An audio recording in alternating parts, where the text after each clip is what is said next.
you're joining me here on the live stream today, because as always here with A Course in Miracles, especially with the work for students that we're going through, we're dealing with some very deep level truths and fundamental stuff. Fundamental stuff from the standpoint of completely undoing the ego. Yeah, like completely. And undoing our perception of the world, undoing our perception of ourselves, undoing our perception of everyone and everything around us. Some just real essential stuff going on. I love it, and I hope you're loving it as well. If this is something that is new to you, welcome. I'm glad you've tuned in. We're going through what we call the Workbook for Students of A Course in Miracles, which is one of 3 components to the course itself. And we're doing this on this live stream because it's a daily live stream, and the workbook is a series of daily lessons that we've been going through. So if you're just joining us, I really want to invite you to tune in to the very first of these. They're all available here on Enlightened World Network's YouTube channel, streaming to right now. And you can just go back and go right through all of them. Because if you want to start the workbook, also reach out to me as well, if you don't mind, because I would be happy to help you and answer any of your questions along the way. As we find out in any journey, in any spiritual journey at all, it is completely 100% shared. It is a shared journey. So I thank you for joining me here today. So we're on to lesson 17 in the workbook today. And what we're looking at is the fact that we have no neutral thoughts. Therefore, lesson 17, I see no neutral things. Because I don't have any neutral thoughts, I don't see anything that is neutral. And if that sounds abstract, let's go into a little bit of detail on what the workbook is really talking about here. It's talking about the fact that we in the world simply do not see things the way they really are. We've looked at the truth that we're having thoughts, and they're either loving thoughts or they're fear-based thoughts, which lead to anxiety and depression and stress and anger, rage, lashing out at one another, war, genocide, things like that. And then we also have loving thoughts, which are peaceful. They lead to peace, tranquility, joy, happiness, loving relationships, truly loving relationships. And we're having, most of us, a mix of these. One moment we could be off thinking something really bitter, really angry, right? Really even full of rage, if we're willing to honestly examine what's coming up for us. And then 5 seconds later, we could see something that we love, like a picture of a baby or a small child or a cat or a dog, a beautiful tree, maybe a flower, and think a very loving thought of, oh, this is wonderful. I feel great. Most of us find ourselves caught in this yo-yo between the two. We don't have neutral thoughts. We're either having thoughts about love or fear. Happily for us, happily for all of us, the fear-based thoughts are not real. And I've said that a couple of times here because the Course says it all the time. And it has here in the workbook. Fear-based thoughts are not real. If that is something that sounds highly bizarre, weird to you, implausible, no problem. No problem. The workbook is wonderful because it simply asks us to take the lessons at face value and just use today's idea. So how do we use today's idea, and what does it mean? I see no neutral things. Well, we have no neutral thoughts, therefore we see no neutral things.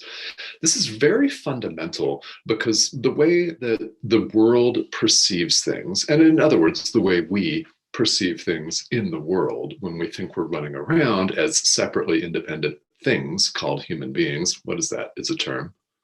It's a word that we made up. Isn't it? Right? When we think we're running around all separately, yeah, we have a common belief, and it's nothing more than a simple mistake. We believe things and see things completely backwards. In truth, it's always the thought that comes first. And as we saw yesterday here on the live stream, our thoughts are so powerful that they create worlds. They create literally entire worlds. Your thoughts create your experience. Now, here in the world, we think it's the other way around. It's not. The thought is always first. But here in the world, we're taught, all of us, it's not our fault. This is one thing that's very, very important about all spiritual growth, all spiritual practice. It's not worth our feeling guilty about seeing things backwards because it's not our fault that we're seeing things backwards. We were raised to see things backwards. Our parents were raised to see things backwards. Their parents were raised to see things backwards. Here in the world, what I mean by this is that we believe that the situation out there, we put out there in quotation marks, right? Because it's not out there. We believe that the world out there just is, and it's our lot in life to experience it. Therefore, we have to respond to that. We have to react to that world. We have to react to the situations that we see. And it takes any form imaginable. And in fact, it's backwards. It's our thoughts that create it. Therefore, they're not neutral. Our thoughts create it. Therefore, what we see is not neutral. It can't be. Literally, quite literally, we see no neutral things at all.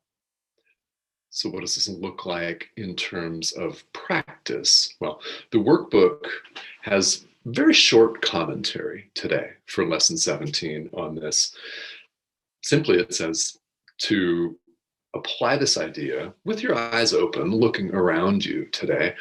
I see no neutral things because I have no neutral thoughts, right? I do not see a neutral computer screen because my thoughts about computer screens are not neutral. Okay, and this actually says this here in the workbook. I do not see a neutral body because my thoughts about bodies are not neutral. Okay, let's stop right there. How true is that in real life, in practice? Yes, right here in the world. How true is that? We have no neutral thoughts about bodies. We look at ourselves in the mirror and sometimes we think, oh, well, I'm really gorgeous, right? You think you're gorgeous one day, and then the next day you could think, I'm kind of having a bad hair day. I got a little gray going on here. I don't know. I'm not feeling it. Not a neutral thought. We could look in the mirror and look at ourselves on a computer screen like I'm doing right now, looking into a camera, and think, okay, well, I've been working out, or this feels good, or gosh, I need to lose weight. You might look at yourself and think you may need to lose weight. You might think that you need to gain weight. People say, oh, I don't know. I don't like my nose. I don't know about my eyebrows. My earlobe's really long. What's up with that? But we don't have any neutral thoughts, for example. Now, this is a great example, and I'm really happy that the workbook uses it, that we don't have neutral thoughts about bodies. Who among us has neutral thoughts about a body? Nobody. Look at other people and we think, oh, they're beautiful, or they're not. Everybody has those thoughts. And we think of computer screens as neutral. Either either we think, oh, this is great, this is working, there's no lag, the volume's on, the camera's on, plenty of light, or if something's spinning its wheels, it's not working, our Wi-Fi is having trouble on a given day. Right? They're not neutral thoughts. We just don't have neutral thoughts. Why? We see no neutral things. Yeah, we don't see any neutral things at all. And that's today's lesson here in the workbook. So as always, as you go through these exercises, it's really important just to apply the exercise to whatever comes to mind. On days where you have your eyes closed and you're examining your thoughts, it's important, if a thought comes up, to just apply the idea for the day to that. Today, with eyes open, it's what do you see? Well, I see a body, I see a computer screen, I see a rug behind me, I see a shirt, whatever it is, I see a wall, I see a painting, I see a mask, I see a light switch, whatever it is. It's important not to skip over something and just apply the idea to whatever you see today. And on days where you're examining your own mind, apply the idea to whatever comes to your mind. And that's really all that the workbook asks of us. So why are we doing this? You might wonder. Well, it's fundamental, and our perception in the world is backwards. It's backwards. This is one of the ways that we can begin to undo the backward nature of our perception here in the world. All right, so let's see who's tuning in here on the live stream today. All right, Andrea, Katie, hello. Yes, Deidre, hello. How are you? Thank you for sharing. And Nathan, thank you for joining us. And Maria, hi, how are you? I welcome your questions here on the live stream as well. I thank you all for tuning in. One of the things that I like to do is take questions and comments here live. So anytime you join in, feel welcome to type something here in the comments. If I don't get to it on the stream itself, then I will get to it later on in the day. So feel welcome. I'm here to answer any of your questions.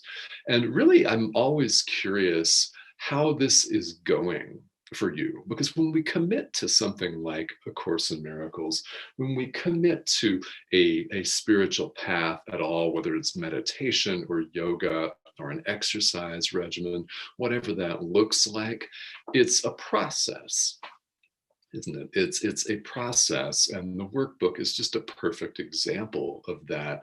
It's a day-to-day process that we go through. And yes, hello everybody that's tuning in. Yeah, it's a pleasure to have you on here. So as you commit to a process, this is really important. And it doesn't matter how many times we say this is true, is that you're going to have days where you really resonate with the idea for the day, and it really, really makes sense to you. And you think, okay, well, that's actually quite logical.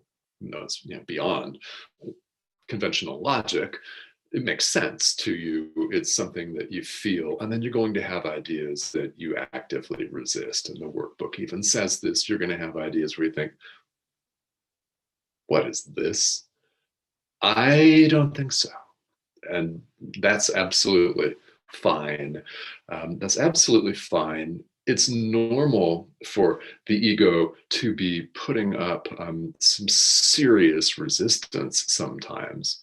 Why? The ego is fear. So naturally, fear is afraid of what? Its own irrelevance, its own non-existence, its own complete non-existence. So the ego will find any way to push back. It'll be this voice on your shoulder telling you, well, this idea doesn't make any sense. Don't do this practice for the day. Now, you got something else to do, right? You can scroll Facebook. You've got something else to do. You've got work to do, right? It'll try anything and do anything to try to distract you from seeing that it's nothing ultimately. And yes, that does mean that for countless lifetimes, we've listened to nothing, quite literally. And it doesn't make us bad. It just means we've simply made a mistake in the moment. Course in Miracles, spiritual practice, meditation, non dual self inquiry, whatever it is, there are ways for us to just in the moment now correct that perception and show up again in the very next moment and do the same thing again and again. And yes, process, it's practice. And I do hope that you're finding this enjoyable and that you're able to go through all of this, going through the workbook from lesson 1 to lesson 365 is a tremendous accomplishment in its own right. And my hope is that in doing this, you will be able to take a look back a year from now and think, wow, I'm a different person. I'm more loving, I'm more forgiving, I'm more flexible, I laugh more, I feel lighter, I'm more joyful, I'm happier, I'm more friendly. All of that, that's what we're going for. And it's a process, it's practice, and it happens a step at a time. And I'm happy to be here with you on your process and your practice to be able to share my own experiences with you. So I thank you so much for tuning in. This has been A Course in Miracles 365, and I will see you all again tomorrow.